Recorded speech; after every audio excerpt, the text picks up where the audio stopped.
বিশ্বাস করেন কিয়ামতের আগে একদিন এক রাতের মধ্যে এই কোরআনের সব পাতাগুলো আল্লাহ তুলে নেবেন আসমানে। হাদিসে এসেছে কোরআনের শুধু পৃষ্ঠাগুলো থাকবে, কালি থাকবে না।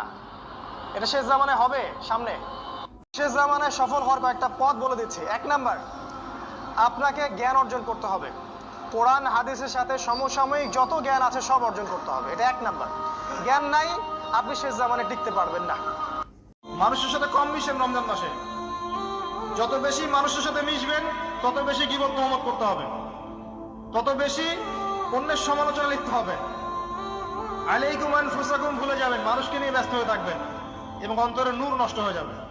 মানুষের সাথে জড়িত পাপ কাঁধে চলে আসবে। কম মিশেন। যে ক্ষেত্রেই যান না কেন আপনি মনে রাখবেন আপনি রোজাদার। যে ক্ষেত্রেই যান আপনি মনে রাখবেন আপনি রোজাদার। আমি কারোর সাথে এখন ঝগড়া করতে পারবো না, কারোর সাথে এখন মারামারি করতে পারবো না, আমি কারো গীবত করতে পারবো না, আমি মিথ্যা বলতে পারবো না।